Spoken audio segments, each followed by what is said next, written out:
Isinagawa ang inquest proceedings sa nadakip na mag-asawang lider ng NPA at iba pang mga kasama ng mga ito sa Campo Crame upang matiyak na hindi magkakaaberya at maisusulong ang batas. Para sa detalye, balitaan mo kami, Alvin Baltazar. Dahil na rin sa pawang mga high-risk personalities, sa Campo Crame na isinagawa ang inquest proceeding sa mag-asawang top leader ng New People's Army Group na sina Benito at Wilma Tiamson sa halip na sa Department of Justice.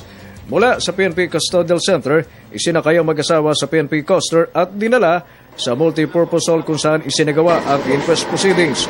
Gwardyado ang mag-asawa ng mga opisyal ng CIDG mula sa kanilang kulungan habang isinasagawa ang inquest proceedings at hanggang sa maibalik ang mga ito sa Custodial Center.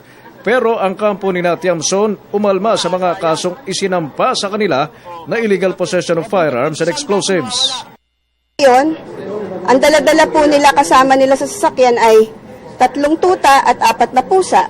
So ang tanong namin, paano naman naging firearms and explosive ang 3 tuta at 4 na pusa? So ang kina-question natin is saan ang galing ngayon? So ilan ho yun sa mga question natin. Dumating din sa Campo Crame ang ilang leader ng militanteng grupo na sinaksihan ng proceeding sa mag-asawa. Isa na dito si Bagong Alyansang Makabayan Chairperson Carol Araulio na pinanindigan ng pawang consultant lang ang mag-asawa ng National Democratic Front at may karapatan anya sa safety and immunity guarantee.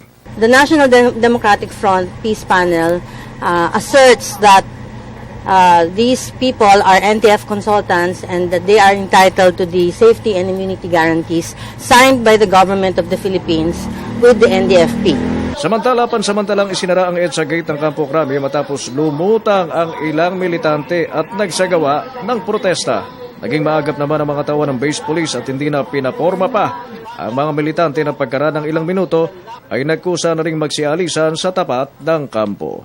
Para sa Telebisyon ng Bayan, Alvin Baltazar.